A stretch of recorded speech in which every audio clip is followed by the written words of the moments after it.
Bonjour à tous, bienvenue sur votre chaîne YouTube Nautilus Verne. On se retrouve aujourd'hui pour de nouvelles aventures. Oui, l'aquaculture est une aventure qu'on va vivre ensemble durant quelques jours. Aujourd'hui, nous allons parler d'un sujet très important qui est les filières. On entend souvent parler de ces structures sans trop savoir ce que c'est. On va expliquer plein de choses aujourd'hui.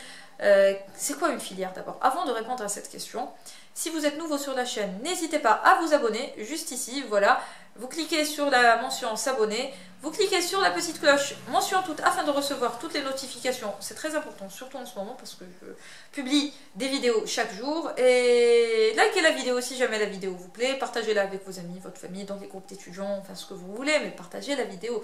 Je suis Farol, on a besoin de commentaires, de partages, de likes afin d'agrandir notre chaîne. Voilà. Donc aujourd'hui nous allons parler des filières. C'est quoi une filière? On entend parler de ces filières et sait-on réellement ce que c'est? Alors une filière c'est tout simplement un ensemble de cordes, de flotteurs qui constituent une structure mère, et sur cette structure mère on va rajouter des structures secondaires. Et ce sont ces structures secondaires qui vont accueillir le cheptel. Voilà. Donc, je vous conseille de faire une petite pause. Moi, je vais prendre un stylo, un cahier, et je vous conseille de faire autant. Donc, vous cliquez sur pause, cherchez du papier et un stylo. Je prends mes lunettes aussi. Hein, voilà. Et on va décortiquer cette fameuse filière. On passe à l'action. Donc, voilà, je vais prendre une feuille blanche. Oh. Il est déjà plein mon plaisir. Je dois penser à en acheter un nouveau. Donc voilà.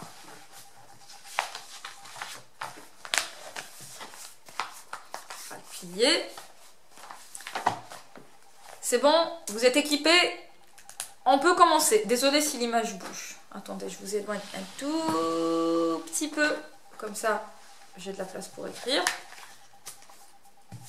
Voilà, vous voyez donc ce que je fais. Donc vous allez tracer un petit trait en bas de la page, comme ceci. Il représente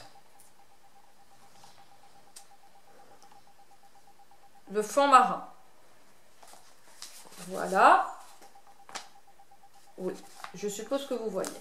Ensuite, vous allez tracer un autre petit trait. Enfin, c'est pas un trait, c'est des vagues.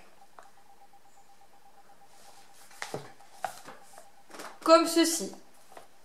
Vous le voyez bien. Donc ça, c'est le niveau de la mer. Ça, c'est le fond marin. Tout ça, c'est la profondeur. Je l'ai mal tracé en plus, vous allez comprendre pourquoi. Donc une filière, c'est quoi? Une filière, c'est une ligne mère. Cette ligne mère, c'est une corde. Les anglo-saxons l'appellent aussi long line.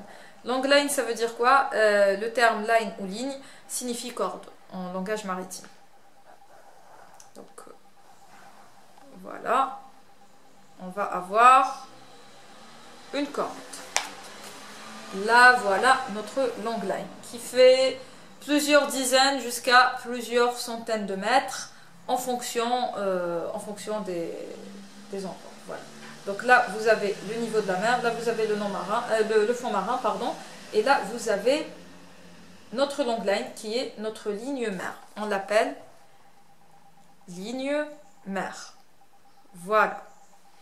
Cette ligne mer doit rester soit en surface, soit entre deux eaux. Et elle doit être tendue et parallèle au fond marin. Pour qu'elle reste entre deux eaux ou en surface, il lui faut une certaine flottabilité. Donc, on va avoir besoin de flotteurs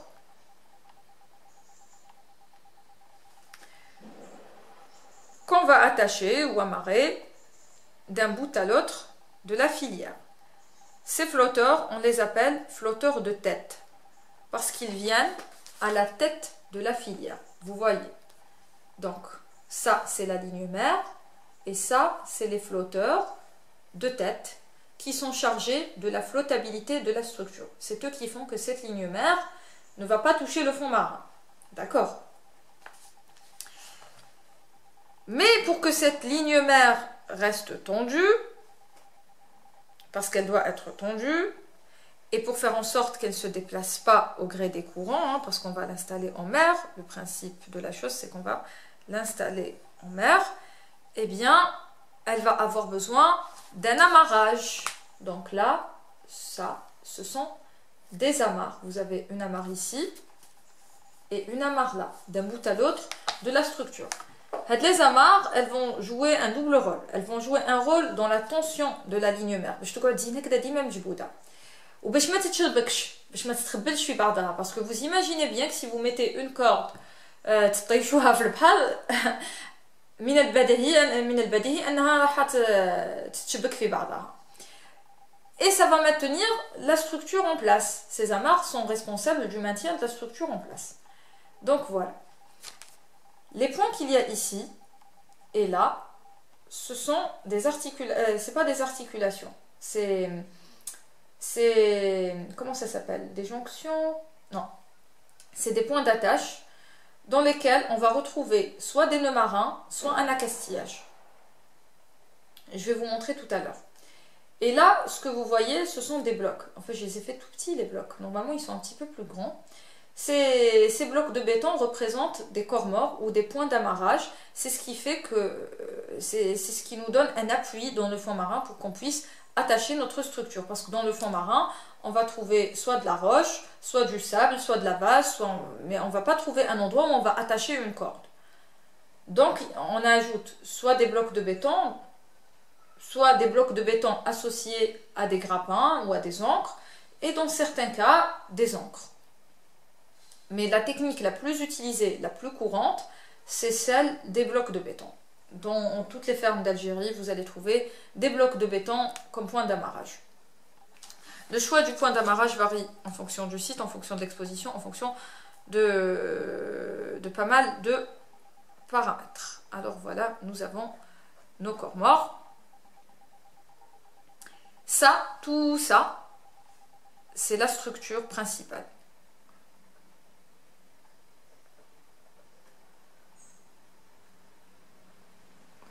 C'est ça la filière. Et ensuite, nous allons avoir ce qu'on appelle des structures secondaires qu'on va installer ici au niveau de la ligne mère. Alors ces structures secondaires, en mytiliculture, en général, ce sont des petits pochons de moule. Nous allons expliquer dans une autre vidéo, nous allons parler des pochons de moule dans une autre vidéo. Donc c'est ça. Ça, ce sont des pochons de moule qu'on appelle aussi suspensions parce qu'elles sont suspendues sur la ligne mère. Hado, ce sont des structures secondaires. Ça peut être structure secondaire. Ça peut être des pochons, comme ça peut être des lanternes chinoises, comme ça peut être des paniers à moule ou des baskets. Ça dépend des techniques. Et Dieu sait qu'il y a différentes techniques pour produire des moules. Donc voilà. Ces structures secondaires ne doivent en aucun cas toucher le fond marin.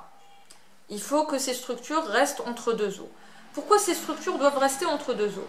Eh bien, le principe de cette technique, en fait, pourquoi on fait des filières, c'est pour exploiter la colonne d'eau, cet espace. On veut l'exploiter. Parce que de base, la biologie de la moule c'est une espèce benthique sessile. Sessile, ça veut dire qu'elle vit accrochée sur un substrat dur. Et benthique, ça veut dire qu'elle colonise les fonds marins. Donc vous allez me demander pourquoi une créature, une espèce qui vit d'habitude ici, se retrouve là.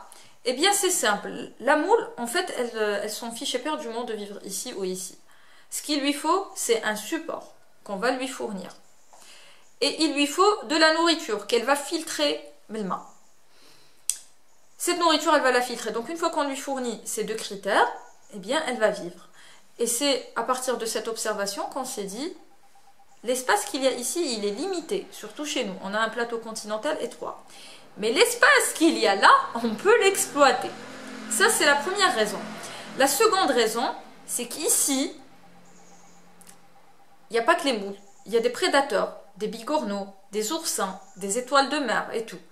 Alors que là, il y a moins de prédateurs. Hein. C'est pas qu'il n'y a pas de prédateurs, il y en a, ils sont toujours présents, mais c'est moins qu'ici. Donc, c'est pour ça qu'on cherche à exploiter cet endroit. Il y a aussi les dorades, les poissons. Hein. Il y a des poissons qui consomment des moules. C'est pour ça qu'on rajoute des structures. On ne met pas le poisson tout seul. On va lui rajouter un grillage, ou bien on va le mettre dans un basket, ou bien on va mettre les huîtres dans des lanternes chinoises, ou en fonction de l'espèce qu'on va élever, parce qu'on va cultiver dans le cas de la moule. Mais il y a des espèces qui s'élèvent. Cette structure n'accueille pas forcément des moules. Elle accueille aussi des huîtres et elle peut accueillir une multitude d'espèces de coquillages, d'échinodermes et également de crustacés marins. Il y a plein de choses qu'on peut faire dans une filière ou une longline. Bon, vous allez remarquer un petit détail très important, c'est que, bon, on va pas mettre que ça, hein, on va remplir toute cette ligne mère parce qu'on doit exploiter l'espace qu'il y a là et l'espace qu'il y a là. Vous voyez? Et donc, tout ça, tout ce petit monde, la structure et les habitants des structures vont représenter un poids. Et donc, cette ligne mère, elle ne va plus rester tendue. Les flotteurs de tête et les amarres ne suffiront plus à la tendre. Donc, elle va former ce qu'on appelle un ventre. Elle ne va pas rester droite. Elle va s'affaisser. Et les structures secondaires vont descendre. Bon, là, je vous ai fait des petites structures, comme vous le voyez sur le schéma. Là, je vous ai fait des toutes petites structures secondaires. Mais la dimension du pochon, c'est pas seulement ça. Ça peut être un pochon plus long. Ça peut être des structures plus longues. Et si la profondeur est inférieure à celle que vous avez dans ce schéma, eh bien, ces structures peuvent toucher le fond marin. Et ça, c'est pas ce qu'on veut. On veut éviter ça, notamment à cause des prédateurs. Donc, pour éviter ce problème, qu'est-ce qu'on va faire? On va rajouter d'autres flotteurs.